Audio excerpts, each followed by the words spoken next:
Books.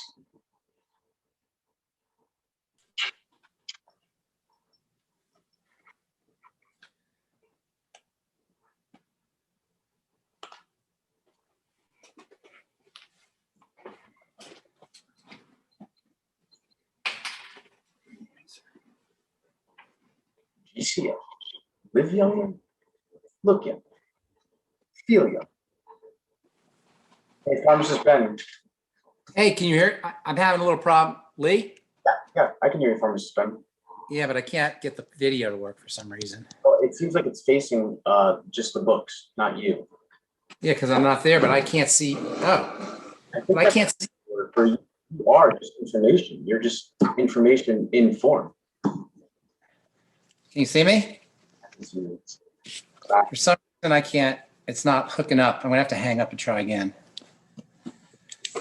I'm hanging up and I'm gonna try again. All right.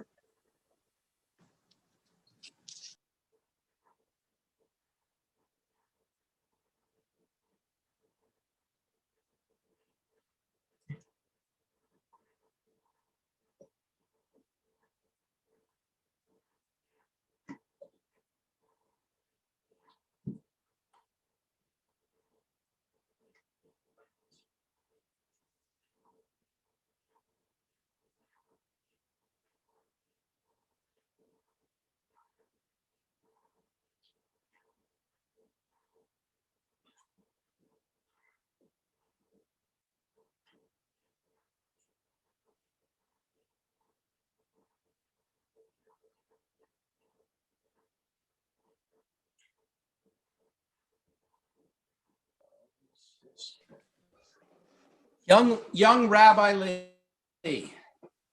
Pharmacist Ben. You know, my friend. The first of many. I was insistent just because I wanted to have this joining, but I hope to have you on many more times, Pharmacist Ben, with MDs and you know. Thank you, Lee. I have to tell you, Lee, you're becoming a very handsome young man. Well, health is beauty, Pharmacist Ben. So why don't you just tell me maybe that's why. Maybe that's why. That's a good point. That's a good point. You're becoming more handsome and you're becoming more strong and you're becoming more confident. It's a beautiful thing to watch you because you always had it inside you. It's now blossoming. Yeah, you know, I think it was just yesterday I was calling you complaining about my my Seroquel prescription being too high. Is that right? Just yesterday. Seems like it, huh? Here we are today where I wouldn't touch that with a 10-foot pole. However, I would say it does have some value in a bad trip. Yeah, pretty soon you won't have any bad trips anymore. Yeah. I mean, life becomes a trip, I think, eventually. Life is a trip. It's a good trip or a bad trip. Right. It's about playing the game. So when is critical thinking necessary or needed? Critical thinking is a crutch until you figure out that you don't exist. So you're running an autopilot at that point. You're going with your gut pretty much all the time. You realize that the self is an illusion. Until then, critical thinking is important so this illusory self doesn't drive you crazy with its requirements. Everything we do is in service. You know, the first of the 10 commandments actually is, I am the Lord thy God, thou shalt have no other gods before you. The self is the great idol. Yep. We worship the self, this illusory self. That's what that's really about, that commandment. It's not just saying I worship the self. It's I believe that there's not one. Yeah, there's a subject object. Yes. There's a subject and there's an object, and we worship this illusory self that is really nothing, really a creation of the pure subject, the pure observer. Where in reality, everything, which is God, is the knower, the knowing. Everything. There's no division. We divide it into subject and object via language. This is what the Tower of Babel, the story of the Tower of Babel is about. It's about language, how language creates this illusion that takes us down a rabbit hole of us and them, of inside and outside. In reality, there's no inside and outside. But once you create this separation, this is where the sympathetic nervous system comes in. The sympathetic nervous system is designed to keep you surviving this world of subject and object, this world of duality. The parasympathetic nervous system kicks in when you realize that you're all connected, that everything is connected. It's like love and hate, or hate and love, separation and togetherness. And this is how this talk of ours today leads into all of this stuff. Rabbi Dr. Wolf, welcome. Is Rabbi Wolf on? Hello, Rabbi Wolf. Entered at an interesting time because he was talking about the Tower of Babel and all these languages, were coming in to distort communication. And you always mention how English is the worst possible language in terms of conveying true meaning. Best and worst. It's best because you can speak for an hour in English and say nothing. And it's and it's worse because there's so many overlapping possibilities of Anglo-Saxon and Celtic and Romance languages, and they all have slight overlaps with real nuances. Let me ask you something, Rabbi. I don't know a lot about the different languages. I know a lot. The philosophy of language is something I'm kind of intrigued by, but I don't know a lot about the different languages. Is English the worst, really, for this idea of being able to talk and talk and talk without saying anything, or were you being facetious? No, it's actually probably quite a rich language. I was being facetious. It's because of the possibilities of nuance that there are so many subtleties that can be employed. Yeah, I see it. But that makes it very creative. That's almost like yes, it's a prime, I agree. like it's a directive of ours as human beings to create, to be creative, like God in a way. And language allows us to do that. Correct. Hebrew, on the other hand, is an extremely direct language. It's a very, very systematic language. And it also is a language of ultimate truth, because every shape of the letter and every sound of the letter represents vibrations and energies of creative forces. So it's a very different basis to language. Yeah, there's quite a lot of beauty to the Hebrew language because of what you just said. The shapes are so beautiful and elegant. It's endlessly fascinating. The Hebrew languages, the letters, the alphabet, endlessly fascinating. They're like codes almost. They're like codes. Codes. That make they are codes. I mean, if I were to put it in a very bland manner, I'd say that when Adam walked outside his house and looked outside and saw a thing which you and I call a tree, and he called it an eitz, which not surprisingly in Hebrew means tree, is because eitz is made up of two letters, ayin and tzadik. And the shape of the ayin, the shape of the tzadik represent the creative forces as they flow into the here and now that make up a tree as a tree, and hence the name eitz. So the name of things convey their inner spiritual truth. There's like a meta meaning to it, a hyper meaning to it. Yes. Yeah, that you can dive into it and see a hyper world, a meta world by diving into it. Yeah, it's very beautiful. Very, very beautiful. Is this so? Lee, is it just the three of us? Yes. Okay. Oh, wonderful. What an honor. What an honor, Rabbi. The reason Thank you. I brought the two of you together in this conversation here was you're probably two of the coolest people I know. And I never thought I would be in a conversation with you because you're such a generation and a knowledge difference between us. However, I was able to learn so much and glean so much from both of your teachings in such a short period of time. That's Rabbi Wolf, you made that distinction about this particular period of time in history, which is that we need to get wise very fast. And what the two of you have been able to do is you've been able to facilitate that for the students, and then they can become teachers to other students in teaching using this method. And well, let me just interject here. When the student is ready, the teacher will appear. And so your soul's shining, and I've told you this since I met you, it's so brightly, the gift you bring to the world, do not underestimate it. The fact that you even understand any of this stuff, let alone that you're diving into it so deeply and you really want to know it, it's a beautiful thing to watch. And I want to commend you. It's really, I'm honored to be part of your growth. The power of desperation. A lot of times when that's true. That's a very good point. Very good point. Sometimes that happens. You know the story about the frog in the rut? Rabbi, do you know the story of the frog in the rut? Yes. Yeah, it's a beautiful story, right? Yes, it is.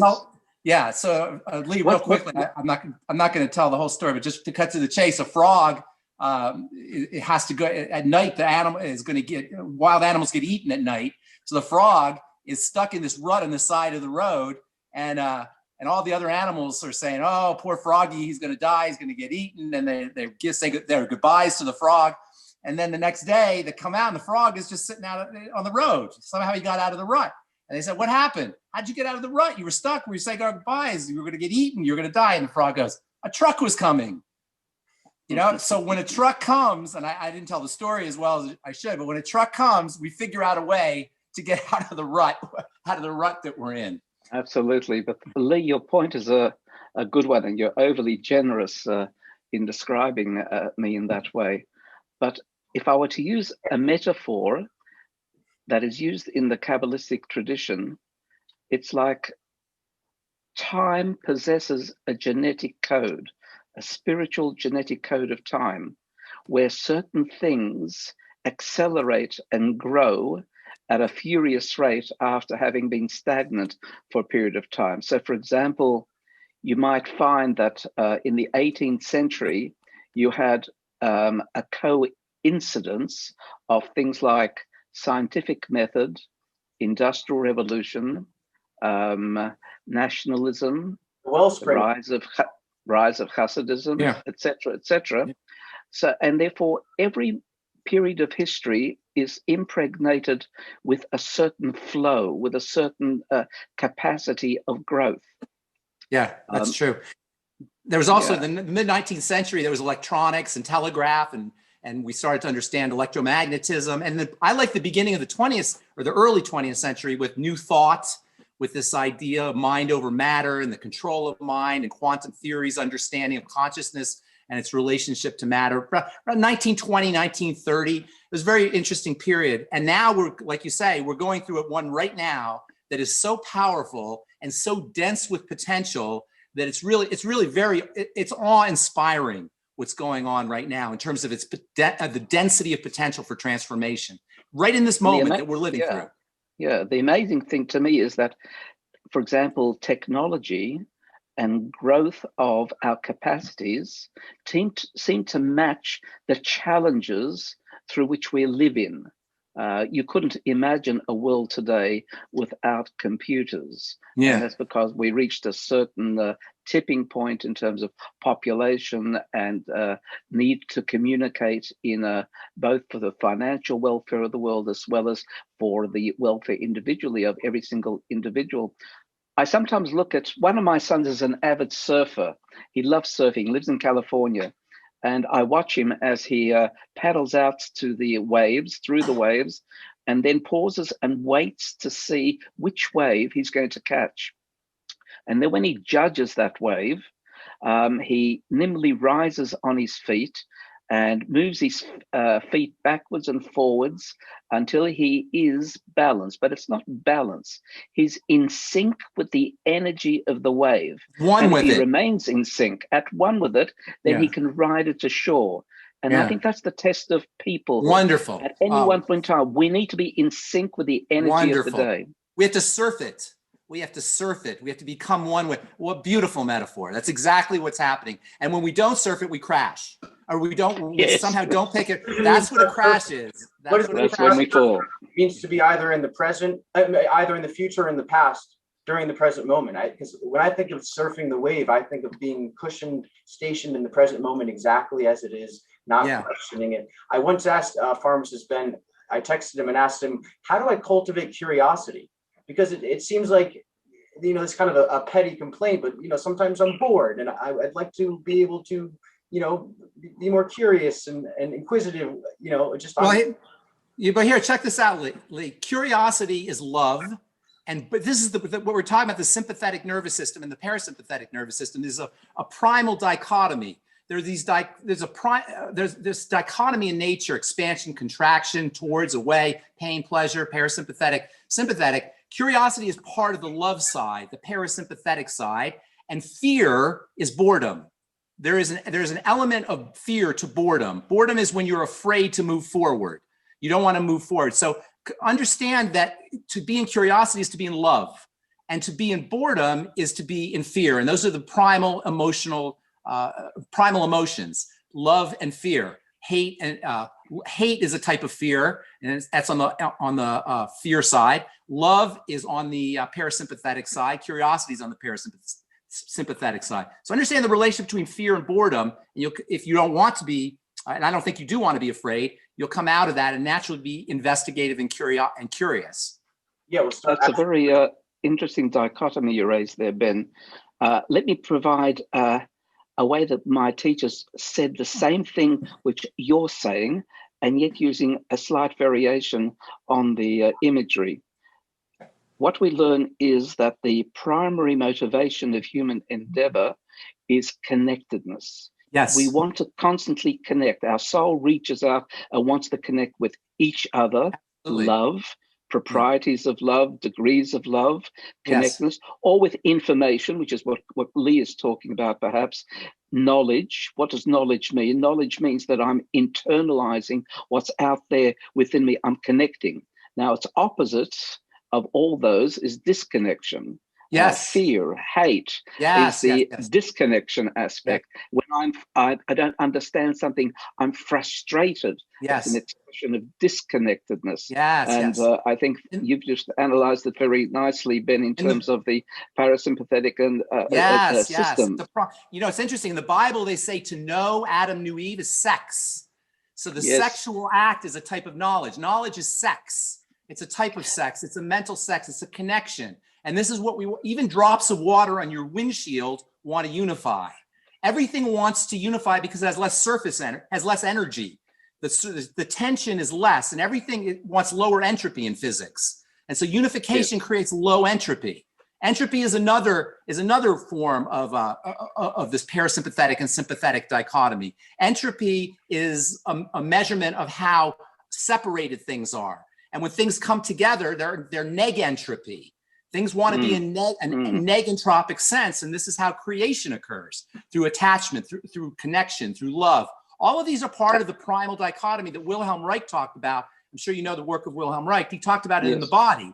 He talked about it in the body. He says that when things connect, they release energy that can be felt as an orgasm. This is what an orgasm is. An orgasm is the energy that's released as things connect. As the surface tension drops, as the entropy drops, great energy is released. And this is experienced as pleasure. What's that? The byproduct of connection. A byproduct of connection is this beautiful pleasure. This is how God wired everything. The divine force wired everything so that when we connect, we explode as the entropy drops. There's this release of energy that is experienced as great pleasure and great bliss. Right. Which is inherent in the Hebrew word echad, one or oneness, our constant attempt to achieve states of oneness with the all and with each other and with information. It's interesting you spoke about Adam knew Eve. The Hebrew word is lada'at, to know. That's literal. To know something is to be that. And only through the tightest attachment, as you use the word, can you achieve that state of oneness. Yes, you achieve oneness. This is why we all want to know. We're all driven to know. We're all driven to connect. We're all driven to become one. And I'm not sure, rabbis, tell me what you think of this. I'm not sure if we're not already connected and we're just recognizing connection. We're just we're reintegrating ourselves with what's already true. With what is so. We're harmonizing with what's already there. A good observation. Everything is, as you say, inherently in a state of oneness. And again, I'm turning to the Kabbalistic tradition, which says, and God hides, which means that we don't recognize that oneness. And life is about making it conscious and real. To discover, to recover, to understand how to. Yes, to uncover. And you know what else, Rabbi? Apocalypse means to uncover. Oh, really? So, apocalypse means to reveal. Eclipse is the mask, to take the mask off. And this is what the apocalypse is really about. The apocalypse is the great uncovering. And we all have to go through a personal apocalypse in this way, to personally reveal and to remove the mask, the persona, if you will. Yes. Ourself. What's that? Shedding ourself in this process. Ego death, I've heard it described as where you realize that you're one with everything. Everything is affected by you and you're affected by everything else. And once that realization happens, you can't really go back to me just as a separate entity existing separate from everyone else. Once you understand, once it's been revealed, once you see in Advaita, they say your head is in the lion's mouth. Once it's in the lion's mouth, it's not coming out. Have you heard this? It's once you see it, you can't unsee it. You know, once it's revealed to you, it's in a way, it's permanent. The mask is permanent. This is in quantum physics, this is a quantum leap. Once you take a quantum leap, you have a phase shift. You're no longer going back. And this is what we're looking for, is to get this quantum leap. And I suspect it keeps going. There's another leap after there's another leap. And I don't know this for a fact because I've never been there, but my suspicion is that it's turtles all the way down. Have you heard this? It's turtles all the way down. You keep going, and you keep going. And I don't know that there is an end to it. And maybe you're not leaving where you came from, but you're expanding on it. It's more of an expansion. Maybe so. Maybe it's a continuous expansion. It could be. And I love the metaphor. I love the metaphor how the universe is expanding, because the question arises, where is it expanding to? If it's expanding, and this is the nature of expansion. Expansion keeps happening. No matter where you are, there's always an expansion that can occur no matter where you are. I believe this is so. I don't know. This is my hunch. I don't know if this is the case. What do you suspect? What do you say, Rabbi? It's very interesting that we're having this discussion and we're talking about masks and expansion, because next week is a celebration called Purim.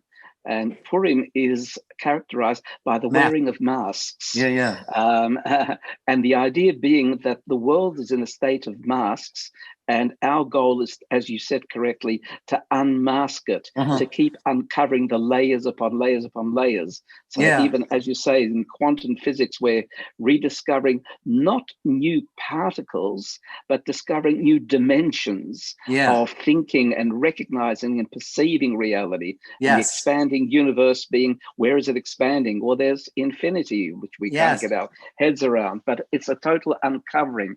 The Kabbalistic term is tzimtzum.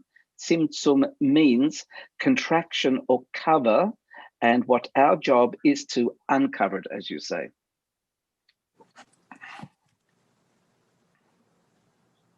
So back to the topic of we were speaking about how getting into this state of oneness, or realizing it. I mean, it's brought about just by the verse in Shema Yisrael Hashem Elokeinu Hashem Echad. Love it. I asked the question, what's the subject of this verse? It could be so many things. It could be Israel, it could be Hashem, but it's oneness, because it's all inclusive. And very interesting. You know, and I'm going to be a little more particularistic, forgive me, but when we say the Shema, as you said, Shema Yisrael Hashem Elokeinu, Hashem Elokeinu are two names of God. Let me just strip it of its theology for a moment. Hashem is the infinite God that transcends the universe, transcends all levels. The next word, Elokeinu, is the God of nature, or as God hides through the veneer of nature. And what we're saying is, when we say that verse of oneness, what we're really saying is the veneer that we look out into the world and observe it through natural forces and the beauty of nature, that is the cover for the inner force that flows through it, which is Hashem. And God immanent and God, words. They call it God immanent and God transcendent.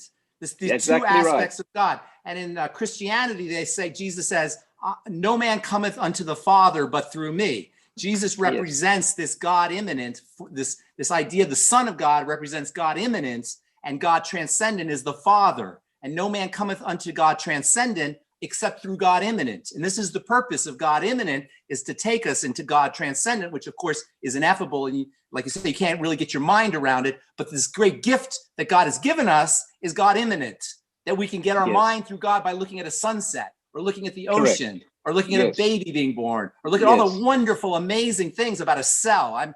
My thing is the biology of the body. This is God immanent. The cellular nature is God immanent. And to dive into the biology or nature or ecology is a way that we can take. This is the root to God transcendent. What about the infinity outside of you? There's so much infinity inside of you. Absolutely, it goes both directions. It goes both directions. The infinity of the atom, the infinity of quanta. The infinity of the quantum is just as huge. I was just reading today about, I don't know if you've seen this, the Hubble telescope pictures where they thought they turned the Hubble telescope to a blank space in the sky, the size of a postage stamp, and they found 1,000 galaxies in this little postage stamp size that each galaxy has billions of stars in it. And they thought it was nothing until they looked at it with the Hubble telescope. So the wondrous thing is, all this is interdependent and ultimately in states of balance, of oneness, of unity. So even this postage stamp set of thousands of galaxies somehow or other relate to us and relate to our consciousness, relate to everything in ways which blows the mind. It's impossible for us to begin to fathom that. Just by thinking about it, Rabbi, we become one with it. It happens in our brains just by thinking about it. This is the great gift of the mind. We can have infinity, this hugeness in our brain, in our mind. What a wonderful gift. What a wonderful thing we are. What a wonderful being we are, that we can have this infinity located in this locus of understanding that we call our brain or our mind. Amazing. Yes. It's interesting how we use the two words, mind and brain. The dichotomy of the amazing engineering of the body, the biological engineering with its subtleties, but yet at the point of death, the wondrousness of brain ceases to function because the animating force of something more energetic has departed. The two together, however, the energy of animation and the wondrousness of engineering produces for us the capacity to be able to actually enter into these states of oneness. And therefore, it's only when things are brought together that you have the consciousness of mind from the inertness of brain. Yes, this is what it means to have the Holy Spirit entering into the physical force to create what we are. This is a sexual act. The sexual act is almost like a metaphor for this. The physical sexual act is a metaphor for the Holy Spirit entering into the physical force to create this thing we call the body. That is beyond description, how the greatness of the human biological system, because it contains this animating force, it's incomprehensible. It's amazing. It's mind-blowing. It would bring you to your knees. It would bring you to your knees to ponder on it. There's a very cute conundrum that's raised, almost like a Zen koan within the Talmudic teachings. It goes like this. The soul doesn't like to be imprisoned in the body. It doesn't like the constraints of body. It wishes to be back in its source, wherever the source is, free. And yet it can do so easily. If we just cease to live, God forbid, commit suicide, it frees the body, it frees the soul. So why don't we?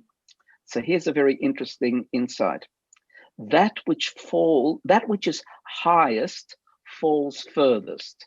The stone at the top of the wall falls furthest from the wall, which means the body, which seems to be something less than the soul, ultimately has a life force that's even stronger than the soul and says to the soul, no, your job is not finished. Stay with me. We got a job to get done. Yeah, well said. Well said. Well said. Yes, the body has this will of its own to learn, to grow, to evolve, for the soul to live, for the soul itself to learn, to grow and evolve. This is the role of the body, is to have the soul. This is our role as beings, is to evolve our soul. Our soul is using us to evolve. This is why the soul doesn't leave, because this is its route of evolution. This is the way it unfolds itself.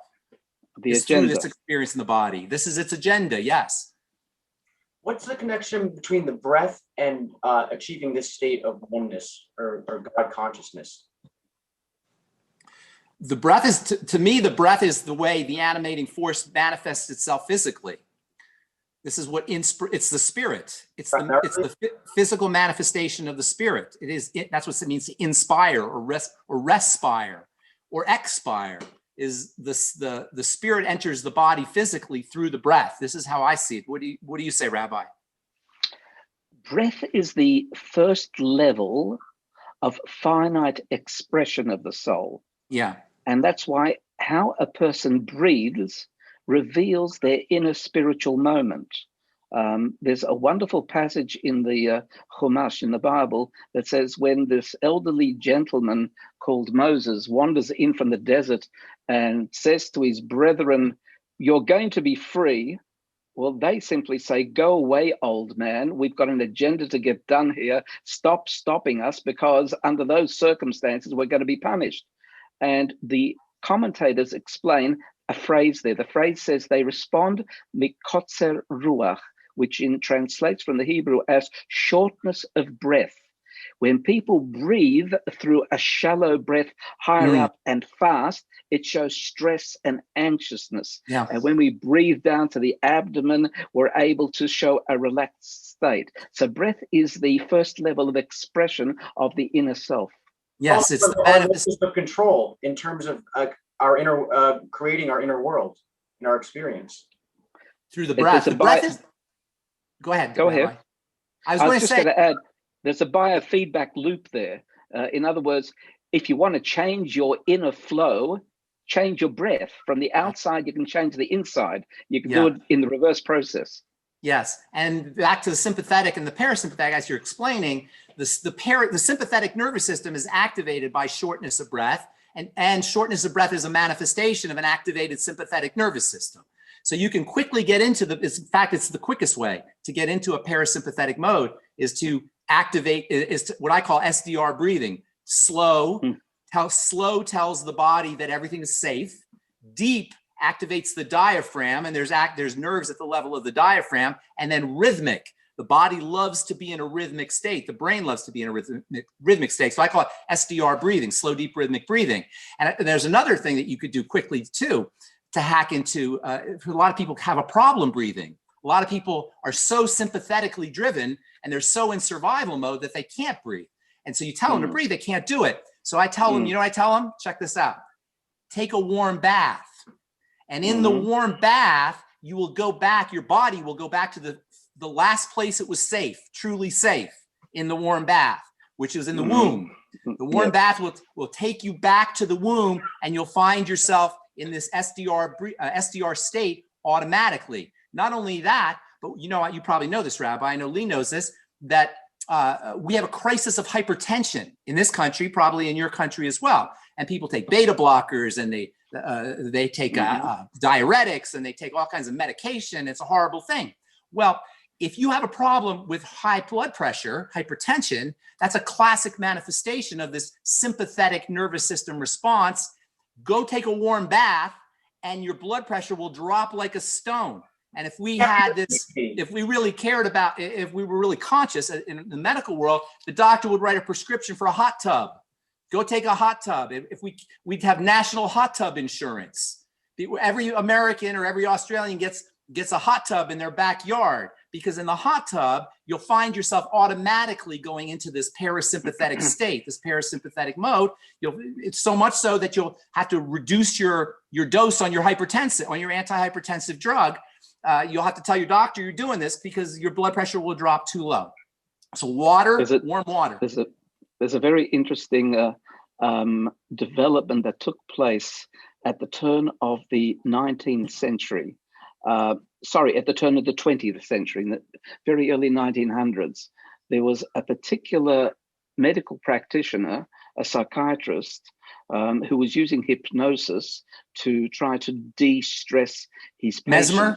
Was it Mesmer you're talking about? No, it wasn't Mesmer, but the name will come to me. It escapes me at the moment. And what he did is he discovered that as the patients left their hypnotic state, they described being warm and heavy. And then another psychiatrist, a generation later, took that up and said, let's eliminate hypnosis. Let's just induce warmth and heaviness in the person by the power of suggestion and imagery, etc., and said to imagine themselves in a bathtub, as you correctly noted. And the very suggestion of reliving that experience alone caused the de-stressing of the individual. I love it. I love it. I love it. I can even feel it as you're saying, just by making yourself inside feeling warm and heavy, everything kind of slows down. That's beautiful. Yes. Well said. What that is you become grounded in the body. And this also represents safety. The body is truly at one with everything. It's the mind that is future and past. When you become grounded, when you become warm and heavy, you become grounded in the moment. You're in your body. And this is the great problem with our culture, is that we're in the mind. It takes us away from our bodies. It takes us away from being somatic. In fact, it curses the body. It tells us that the body is taboo. So we have come to hate our own bodies, and this manifests as being mental. In fact, almost always when you find somebody who's depressed or who's suicidal or who's got anxiety issues, they're out of the body. They're not located in the body. The locus of consciousness is mental. It's in the mind. And this is the problem. Like going into the body would cure that. You have to be taught that action is a grounding technique in which it gets you out of your head. It seems like to fix the problem in the head, you have to go into the head. It's tricky. It is true. You have to use the head to understand this concept. Unless you're a baby and you do it naturally, you have to somehow use your mind. It's like the old saying, how you use a splinter to get rid of a splinter. It's an old Hindu story. You take a splinter to pull the splinter out. So somehow you have to use the mind to get out of the mind. You have to understand this stuff. There has to be a logic, and you have to go use the mind to somehow cognate that we have to we get to God through our bodies, through our soma, through the sense of our somatic sense. And you have to use the mind to do it. You have to understand this. Just focusing on physiological phenomena as they're happening. Immediately takes you parasympathetic. Focusing on your heartbeat, focusing on your breath, focusing on your toes or your fingers or your hands, focusing on a body part immediately takes you into the moment. Just thinking about your hand will immediately take you in the presence, going into your body, literally going into your fingers, inhabiting your fingers, inhabiting the parts of your body. What's the advantage of the exhale over the inhale in terms of inducing? The exhale is where the parasympathetic is activated. When you blow out, when you inhale, think about when you're surprised, when you're scared or you're surprised. Somebody jumps out of a closet and goes surprised. You go like this, and then you realize it's a joke. You go, like that. And even just sighing, young Lee, just sighing will activate the parasympathetic nervous system. Just going, like that will act. If you're trying to have a bowel movement, the classic thing people do when they're having a bowel movement, if they're constipated, is they go,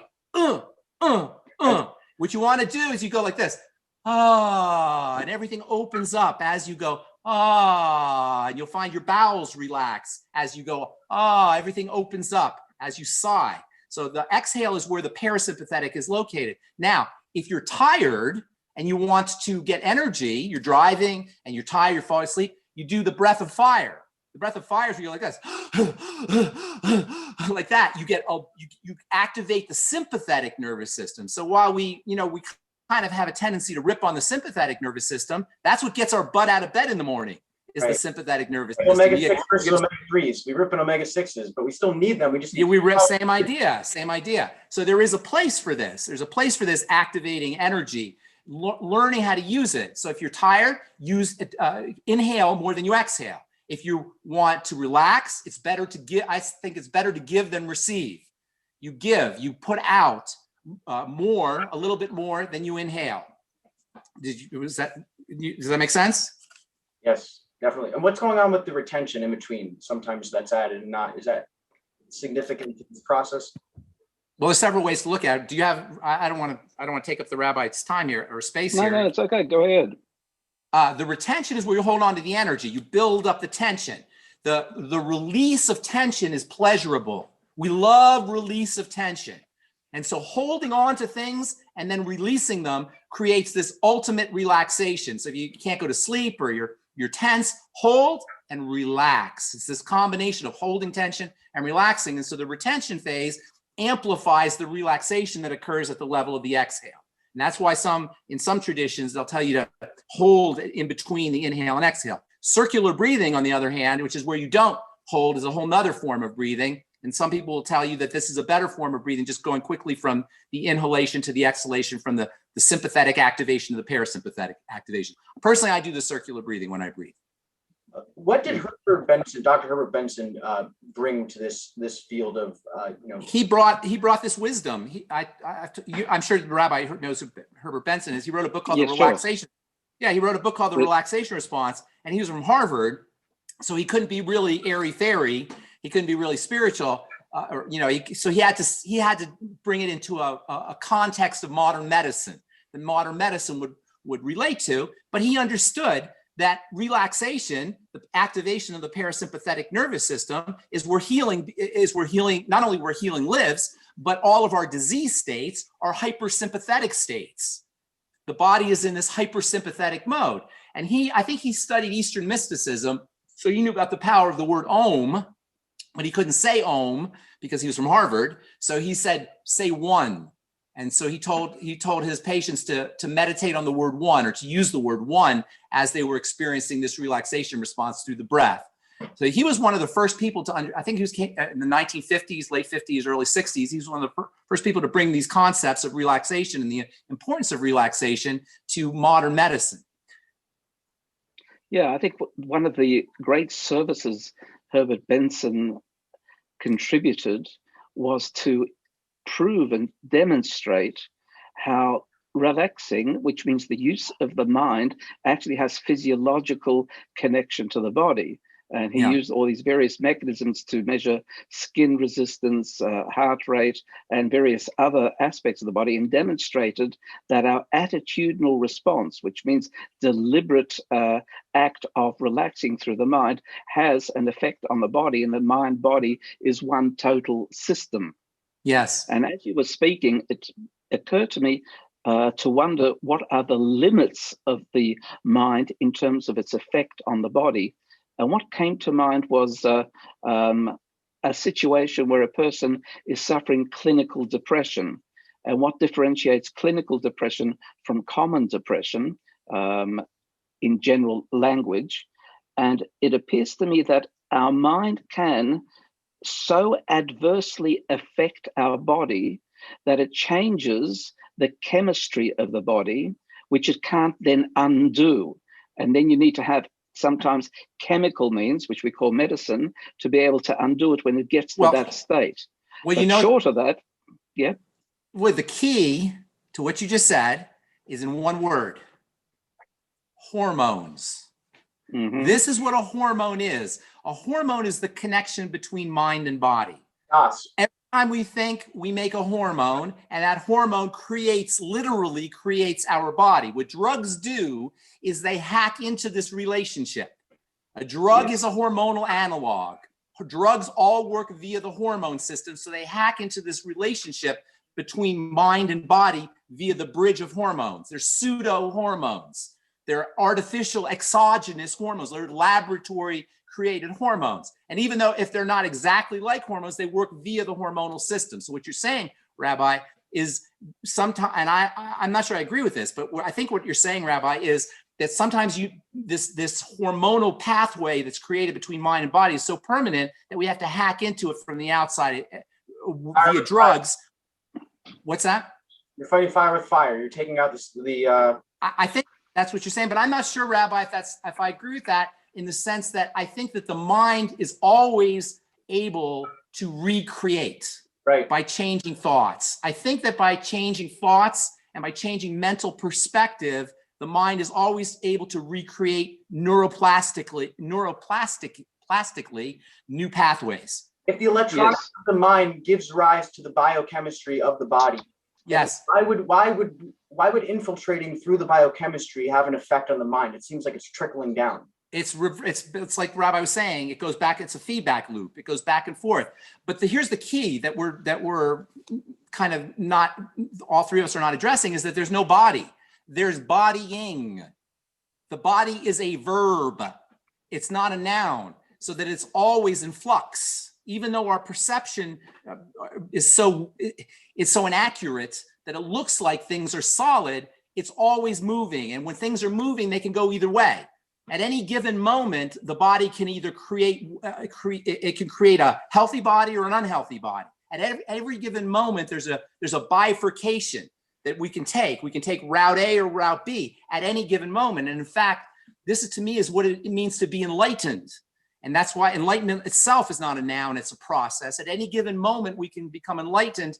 The Buddha said that you can become enlightened in a moment, meaning that any given moment, we can create a body, or we can create a reality, or we can create a world, we create anything that is either pure and good, parasympathetic, love, connected, or in fear and hate or in disturbance in some way.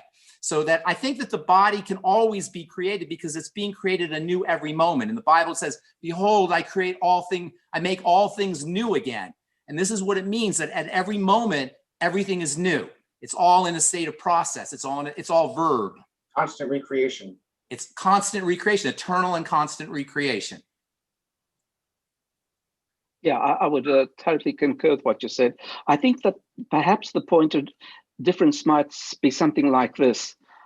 There's very interesting teaching that says the handle of the axe is made from the timber that the axe is then used to chop the tree down. So sometimes you have to use the very same substance in order to be able to change the state of the substance. And I guess what I was saying is, I believe that there is a limit to what the mind can do under certain circumstances. And because of those limits, we have to sometimes be wise and use external levers and external stimuli. And that's where I think medicine has a place in the whole sphere of things. I think we underutilize the mind, but at the same time, I think there are circumstances where, even though I think ultimately I agree with you that the mind has the capacity to change everything about the body, but when the mind is resistant and it's trapped and can't conform to that adage, then sometimes we have to use another strategy that supplants the mind momentarily until the mind can get back to itself. Here's the problem, though. The issue is we don't have perfect tools for doing that. And so when we hack into the body, with pharmacology or with drugs, it's not clean. There's always going to be other systems that are affected. The mind is a much cleaner way of working with the body. There's no extraneous. If it works. There's no residue. With drugs, there's residue. The pharmacology, there's always going to be some schmutz. There's always going to be, that's the problem. Is that it is dirt.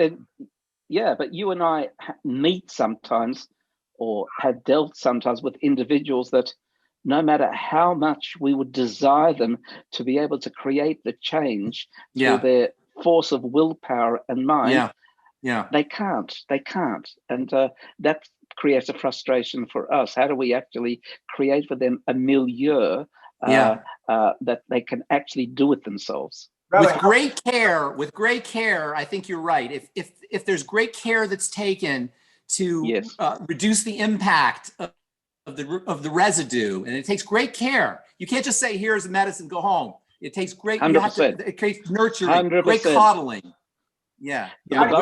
Giving great. Someone's beyond.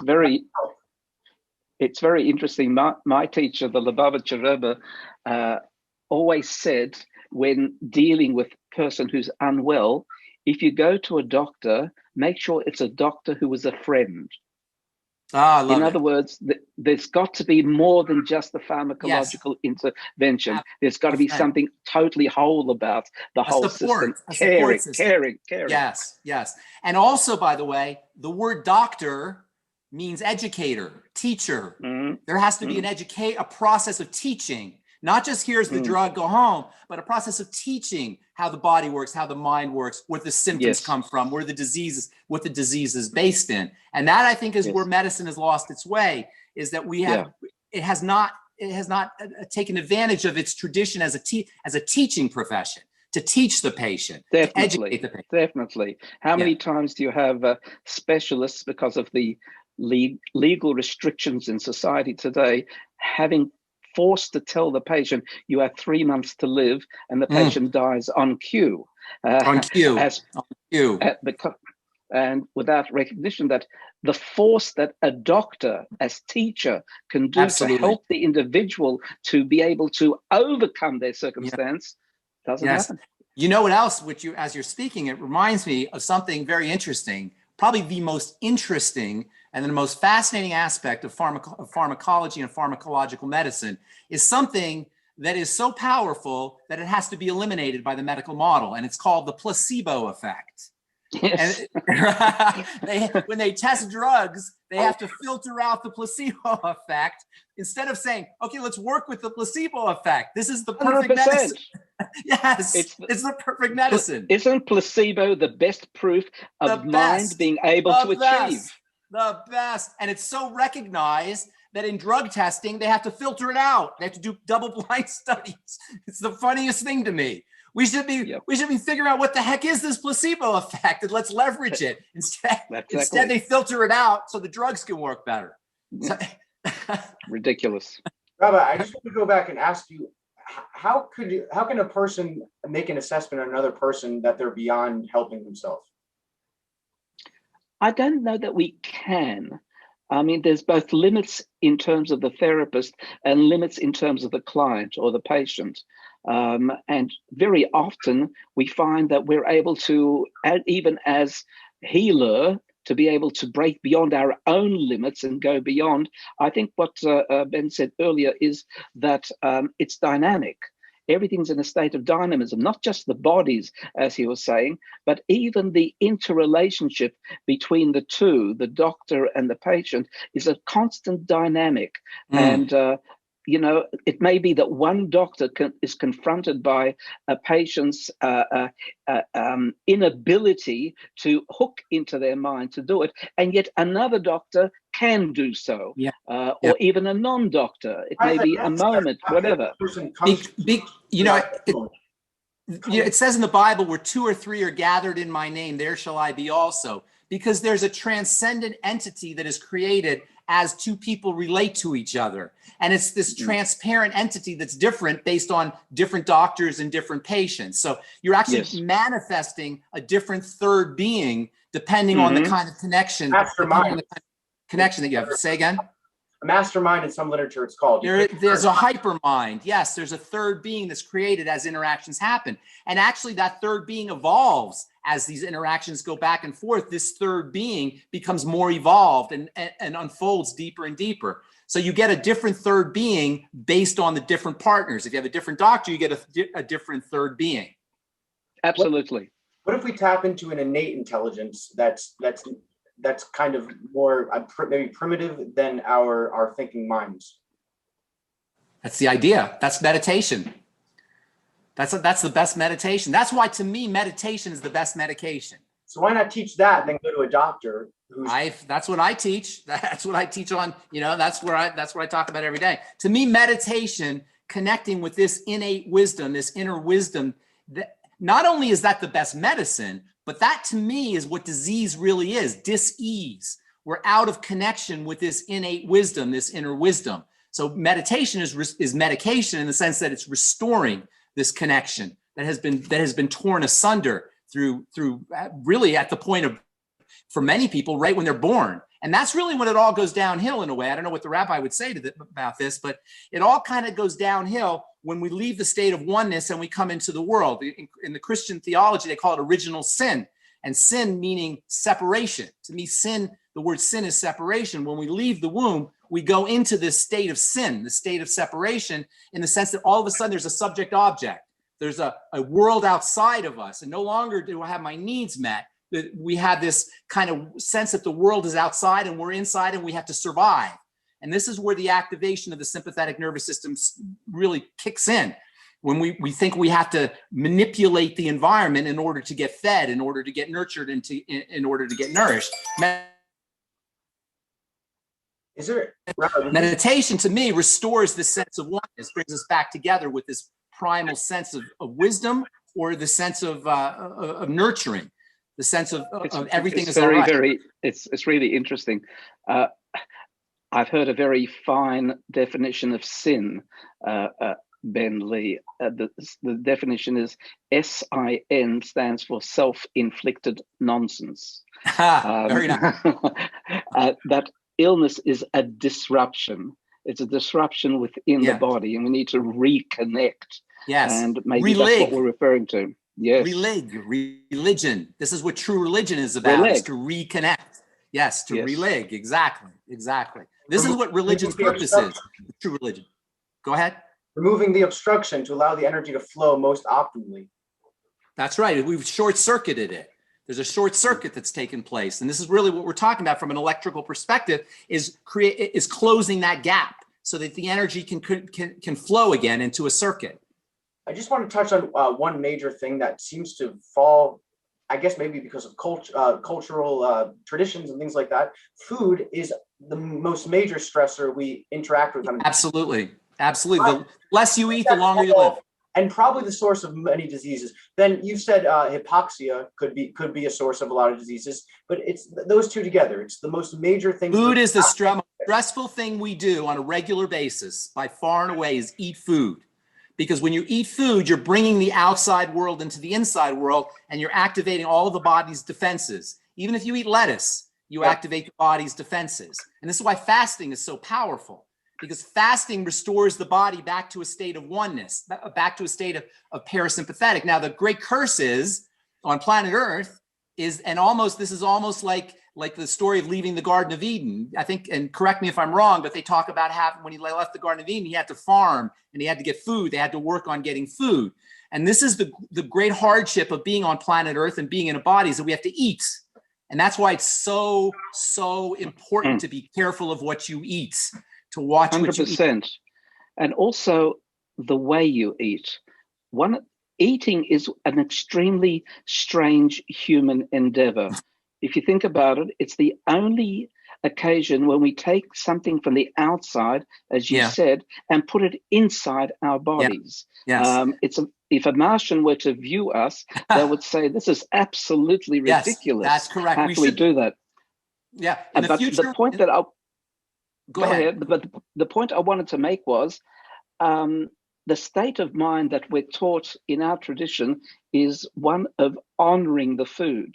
In other words, if we are dependent on the food, it's because the spiritual force within the so-called lower species comes again from a higher place. Why is it that food sustains us and we aren't sustaining the food? Why is it something like whether it be inanimate or whether it be vegetational or even animal is able to sustain the so-called higher species, the human? It's because there's something honorably deep and profound within the spiritual nature of the food. And therefore, eating with honor and putting honor to the food is such an important feature. You know what the manifestation of that spirit, you're absolutely 100% correct.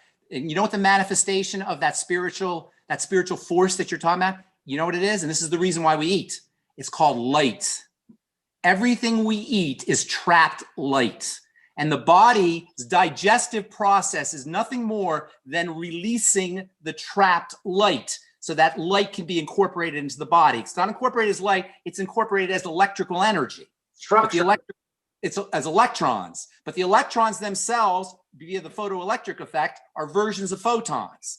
And so we eat for light in the future. And when we transcend, assuming we do, we will be solar beings, purely solar beings, and we won't need to eat. We'll get energy directly from the source. Now we're still trapped in this dense form. We have to break it down. We have to get it secondarily. We can't get it directly from light, although to a certain extent we do, and our skin actually absorbs light, and we do get energy from the sun, but we can't get completely fed this way. In the future, I believe, I'm thinking anyway, in my imagination, that we'll be able to do it directly from light.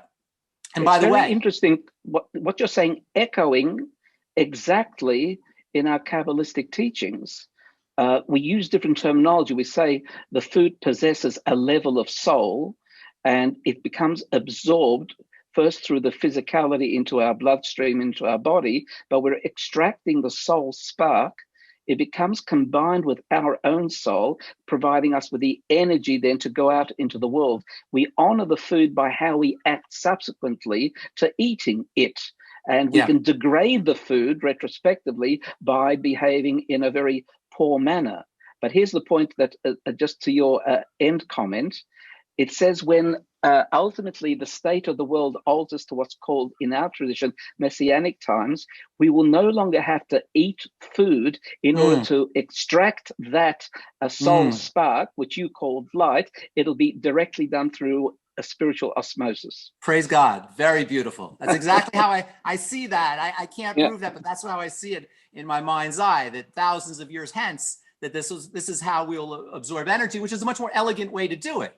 It's a much more, instead of dumbing it down first and then converting it and breaking it down and having part of our body. But what you said something earlier that I find very fascinating, and that is this great magic that occurs in the body to turn a hamburger into your finger. Mm-hmm. How does this happen? How is it that we eat and somehow what we eat becomes our bodies? You are yesterday's lunch. Your body, look in the mirror and you'll see yesterday's lunch. And not only is that just such an amazing phenomena, but it makes it so much more important. You realize how important it is to watch what you eat, to be careful of what you eat, because it's going to become your body one way or another. Our body is the manifestation of the kind of foods we eat. And we're talking about the parasympathetic and sympathetic nervous system. Also, one of the great crimes of how we handle our body is how we eat. The reason you say grace is because you activate the parasympathetic nervous system when you're grateful, when you have gratitude. And so you want to have gratitude. You don't want to eat in the car. You don't want to eat when you're in a business meeting. You don't want to eat after you've had a fight with your spouse. You want to eat in a completely relaxed state, and you'll find that you're digesting your food more effectively. And I don't think it's an accident that in our country, probably in your country as well, digestive problems are such a big issue. It's because we don't understand how to eat correctly. In fact, it's very interesting that there's a Jewish teaching that says you're not allowed to eat if you're in a state of anger. You're forbidden to eat in a state of anger because you're disabusing then the food and dishonoring the food. And that's why it explains why it doesn't get absorbed correctly in the body. That's right. That's right. You don't process it correctly. And this is why I believe personally that this is from a physical perspective, I believe diseases are ultimately spiritual and mental and emotional. But from a physical perspective, it's our misunderstanding of how to use food correctly and how to work with food correctly, if you will, that is behind almost all of our health challenges. It's interesting because diabetes in this country, assuming in your country as well, is the third leading cause of death. Because diabetes is behind cancer and it's behind heart disease, the first two leading causes of death. You have eating behavior is the leading cause of death, even recognized by the medical model. How we eat, right? Diabetes is a classic eating disease. It's the underlying issue, which they all talk about, underlying issues. Everything from a physical perspective. Lee and Ben, I have to leave in a couple of minutes. I just want to say that I had such a wonderful occasion that you set up for us to be able to chat, and Ben was absolutely scintillating, and I look forward to future occasions. It's an honor. It's a total honor, Rabbi Wolf. Thank you so much. And Lee, I want to echo that. Thank you, my friend. Thank you for putting this together and motivating to do it. It just says so much about you, and I'm watching you become just a beautiful, beautiful adult human being right before my very eyes. So thank you so much, Lee. Amen. Rabbi, can I just ask you one question? This might be a little there seems to be amongst Jews a disconnect, and I think it's because people sometimes distinguish Jews as different from other people. Can you bring some clarity to that notion or explanation? About difference? In our tradition, we learn there are 71 different soul typologies in existence, of which Jew is one out of the 71. And it's like a symphony orchestra.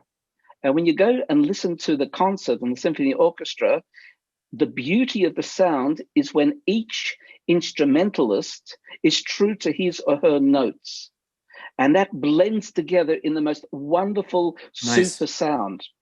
Likewise, in the world, we have, in our tradition at least, 71 different types of spiritual peoples in the world, each connected to their native land and each being able to make their beautiful notes of contribution to the world. So when the Jewish person, who is different from this person, who is different from this person, who is different from this person, plays our own notes well, we're helping each other in the process. Beautiful.